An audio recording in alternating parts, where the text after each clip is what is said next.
গুরুদেব, আজ আমি আপনার কাছে এমন একটি বিষয় নিয়ে জানতে চাই যা শুনলেই মনে হয় রহস্যে ভরা। ইড়া, পিঙ্গলা, সুষুম্না এবং কুণ্ডলিনী শক্তি।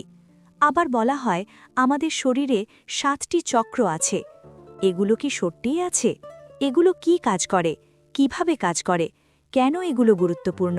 আর গীতা, বেদ, পুরাণ, শিব পুরাণ ও বিষ্ণু পুরাণের আলোকে এর প্রকৃত অর্থ কি?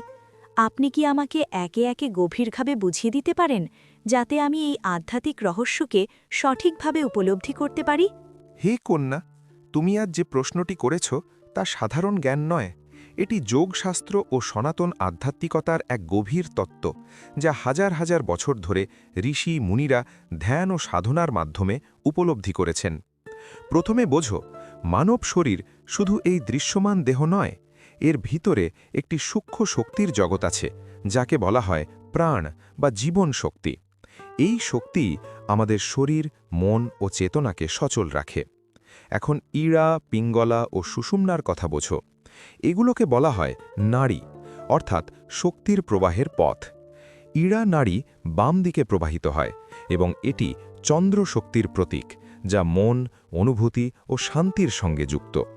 পিঙ্গলা নাড়ি ডান দিকে প্রবাহিত হয় এবং এটি সূর্য শক্তির প্রতীক, যা কর্ম, শক্তি ও উত্তেজনার সঙ্গে যুক্ত।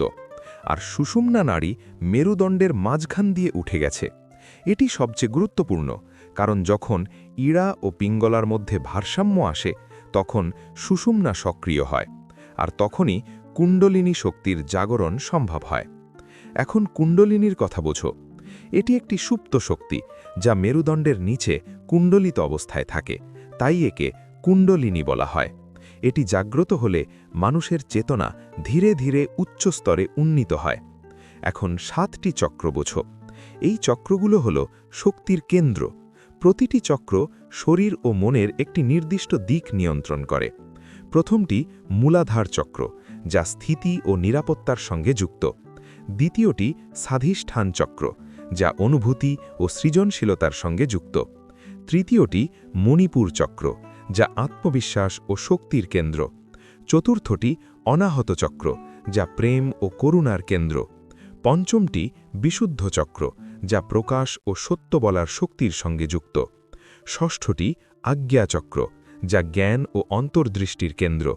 আর সপ্তমটি সহস্রার চক্র, যা পরম চেতনার সঙ্গে সংযোগ স্থাপন করে। কন্যা, এখন বোঝো এগুলো কেন গুরুত্বপূর্ণ। যখন এই চক্রগুলো সুষম থাকে, তখন মানুষ শারীরিক, মানসিক ও আধ্যাত্মিকভাবে সুস্থ থাকে। কিন্তু যখন এগুলো বাধাগ্রস্ত হয়, তখন জীবনে অশান্তি, ভয়, দুঃখ ও বিভ্রান্তি সৃষ্টি হয়। এখন গীতার আলোকে বোঝো। শ্রীকৃষ্ণ যোগের মাধ্যমে মন ও ইন্দ্রিয় নিয়ন্ত্রণের কথা বলেছেন। এই নিয়ন্ত্রণই আসলে এই শক্তির সঠিক প্রবাহ নিশ্চিত করে। বেদের আলোকে বোঝো। বেদে প্রাণ শক্তির কথা বলা হয়েছে, যা এই নাড়ি ও চক্রের মাধ্যমে প্রবাহিত হয়। পুরাণের দৃষ্টিতে বোঝো। শিবকে যোগেশ্বর বলা হয়, কারণ তিনি এই কুণ্ডলিনী শক্তির পূর্ণ জাগরণের প্রতীক। শিব পুরাণে বলা হয়েছে যে ধ্যান ও তপস্যার মাধ্যমে এই শক্তিকে জাগ্রত করা যায়। আর বিষ্ণু পুরাণ আমাদের শেখায় ভারসাম্য ও সংরক্ষণ, যা এই শক্তির সঠিক ব্যবহারের জন্য প্রয়োজন। কন্যা, এখন একটি গুরুত্বপূর্ণ প্রশ্ন। এই শক্তি কিভাবে কাজ করে? এর উত্তর হল, যখন তুমি শ্বাস-প্রশ্বাস নিয়ন্ত্রণ করো, ধ্যান করো, মনকে স্থির করো, তখন ধীরে ধীরে ইড়া ও পিঙ্গলার ভারসাম্য আসে, আর সুষুম্না সক্রিয় হয়। তখন কুণ্ডলিনী শক্তি উপরের চক্রগুলোর দিকে উঠতে শুরু করে। কিন্তু এটি কোনো খেলা নয়, এটি গভীর সাধনার বিষয়। এখন কেন এটি হয়? কারণ মানুষের আত্মা তার প্রকৃত উৎসের দিকে ফিরে যেতে চায়, আর এই শক্তি সেই যাত্রার মাধ্যম। কন্যা, মনে রেখো, এই জ্ঞান শুধু জানার জন্য নয়, এটি উপলব্ধি করার জন্য। ধৈর্য, শুদ্ধতা ও সঠিক পথের মাধ্যমে এই শক্তির জাগরণ ঘটে। আর তখন মানুষ শুধু শরীর নয়, সে তার আসল সত্তাকে চিনতে শুরু করে। এই হল ইড়া, পিঙ্গলা, সুষুম্না ও কুণ্ডলিনী শক্তির গভীর রহস্য। গুরুদেব, আপনি ইড়া, পিঙ্গলা, সুষুম্না ও কুণ্ডলিনী শক্তির যে গভীর ব্যাখ্যা দিলেন, তা শুনে মনে হচ্ছে আমাদের শরীর শুধু একটি দেহ নয়, এটি এক বিশাল শক্তির কেন্দ্র। কিন্তু আমার মনে এখন আরও বড় একটি প্রশ্ন জাগছে, এই কুণ্ডলিনী শক্তি জাগ্রত হলে আসলে মানুষের জীবনে কি পরিবর্তন আসে? এটি কি সত্যি অলৌকিক শক্তি দেয়, নাকি এটি শুধুই মানসিক উন্নতির বিষয়? আবার অনেকেই বলে এই শক্তি ভুলভাবে জাগ্রত হলে বিপদ হতে পারে। তাহলে একজন সাধারণ মানুষ কিভাবে বুঝবে সে সঠিক পথে এগোচ্ছে কিনা?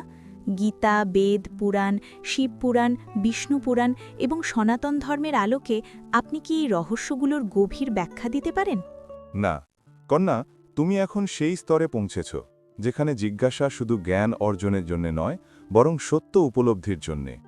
শোনো, কুণ্ডলিনী শক্তি জাগ্রত হওয়া মানে কোনো জাদু বা অলৌকিক ক্ষমতা পাওয়া নয়। এটি মানুষের চেতনার এক ধাপে ধাপে উন্মোচন।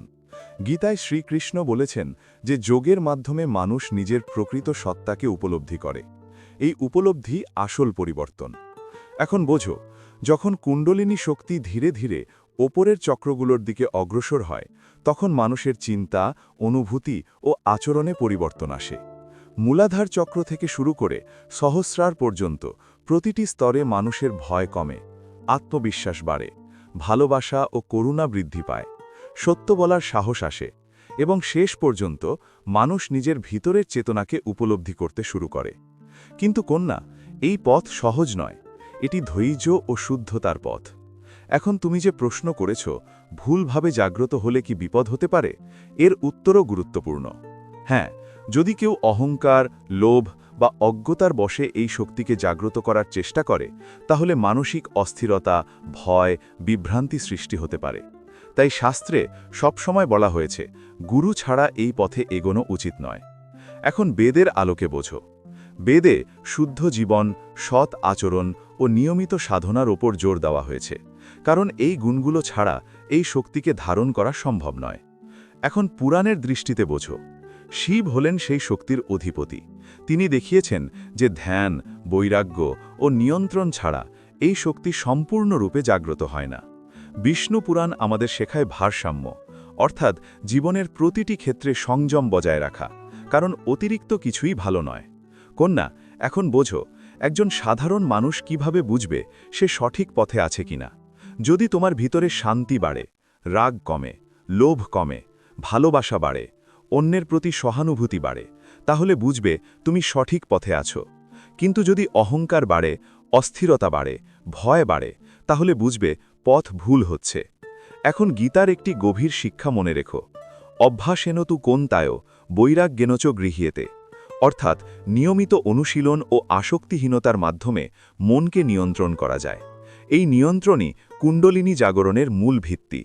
কন্যা, মনে রেখো, এই শক্তির আসল উদ্দেশ্য কোনো ক্ষমতা পাওয়া নয়, বরং নিজের আসল সত্তাকে জানা, নিজের আত্মার সঙ্গে সংযোগ স্থাপন করা। আর সেই সংযোগই মানুষের জীবনে প্রকৃত শান্তি, আনন্দ ও মুক্তি এনে দেয়। তাই তাড়াহুড়ো করো না, ধৈর্য ধরো, সৎ পথে চলো, ধ্যান করো, শ্বাস-প্রশ্বাস নিয়ন্ত্রণ করো, আর ধীরে ধীরে নিজের ভিতরের এই শক্তিকে অনুভব করতে শেখো। তখনই তুমি বুঝতে পারবে এই রহস্য শুধু শোনার জন্যে নয়, এটি অনুভব করার জন্যে। আর সেই অনুভবই তোমাকে এক নতুন জীবনের দিকে নিয়ে যাবে।